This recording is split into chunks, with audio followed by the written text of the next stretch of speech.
Venezuela में एक समय अमेरिकी कंपनियों ने वहाँ ऑयल का जो है एक्सप्लोर किया, ये बात सही है कि उसमें इन्वेस्टमेंट किया, उस ऑयल को वहाँ तक पहुँचाया। लेकिन पहले 1976 में क्रांति के साथ कुछ कंपनियों का राष्ट्रीयकरण कर दिया। जब शावेज आए तो उन्होंने 2004 में टोटल ऑयल का नेशनलाइज कर दिया। तो अमेरिका की लड़ाई चल रही कि भाई आपने बुला के हमारा इन्वेस्टमेंट था। एक कंपनी पर अमेरिका ने केस किया, उसमें 1.8 अरब डॉलर का उस कंपनी को कहा कि आपको अमेरिका को जुर्माना देना पड़ेगा अंतर्राष्ट्रीय न्यायालय ने, वो भी अभी मामला लटका हुआ है। तो ये लड़ाई चलती रही है।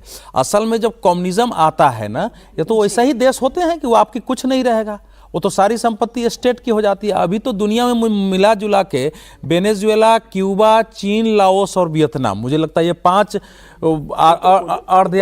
उत्तर कोरिया सॉरी, यही नेशन जो है मोटा मोटी कम्युनिस्ट देश बचे हुए हैं। तो उनके साथ वो लड़ाई बहुत लड़ी है और लड़ाई शुरू हो गई है। वो ऐसा नहीं है, ड्रग्स के घेरेबंदी के कारण अभी तो बहुत बड़ा तेल का जहाज जब्त किए हुए हैं। वो ने कहा कि भैया सब हमारे पैसे लगाए हुए हैं, तुमने हमारे साथ डकैती किया है। और अमेरिका की लड़ाई चलती रही उनके साथ, लेकिन यह है कि राष्ट्रपति सब एक सीमा से ज्यादा नहीं लेकिन इस बार थोड़ा सा मामला और इससे आगे का सीरियस लग रहा है।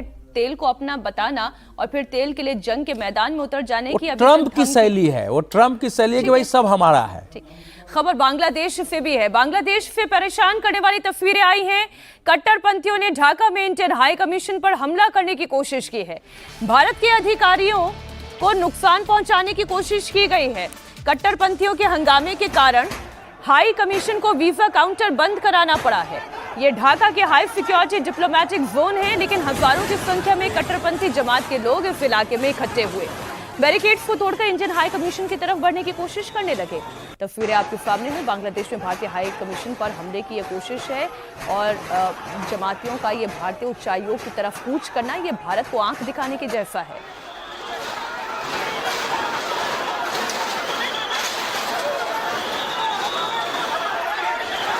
दरअसल विनोद जी, ये ढाका जो है पाकिस्तान मॉडल बन रहा है। कट्टरपंथियों के हाथों में ये बांग्लादेश चला गया है और भारत विरोधी मोर्चा वहां पर एक्टिव होता चला। अब तो पाकिस्तान का एक्सटेंशन काउंटर बन गया बांग्लादेश। अब वो बांग्लादेश नहीं रहा जिसकी स्थापना कभी भारत ने करने में मदद की थी और जो बांग्लादेश भारत का एक मित्र देश था। मैंने वो दौर देखा है मीनाक्षी, 2012 की बात बता रहा हूँ, बहुत पुरानी बात नहीं। मैं नेपाल गया था, काठमांडू, एक सार्क के सम्मेलन था वहाँ के। वहाँ बांग्लादेशी जर्नलिस्ट आए थे, पाकिस्तानी जर्नलिस्ट आए थे, पूरे सार्क कंट्रीज़ के जर्नलिस्ट आए हुए थे, मैं भी था। बांग्लादेशी और पाकिस्तानियों में बात नहीं होती थी।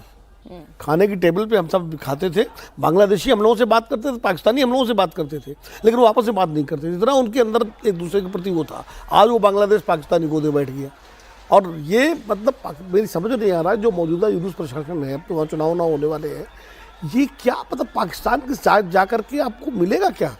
ये कट्टरपंथ ये कहाँ पहुँच रहा है बांग्लादेश एक समय हसीना के समय, हालांकि हसीना की भी तमाम नीतियों से हम लोग बहुत सहमत नहीं थे, लेकिन हसीना के समय बांग्लादेश में की अर्थव्यवस्था, वहाँ का रुपया, वहाँ का टका जो था, उसकी काफ़ी स्थिति अच्छी हुई थी, सुधार हुआ था।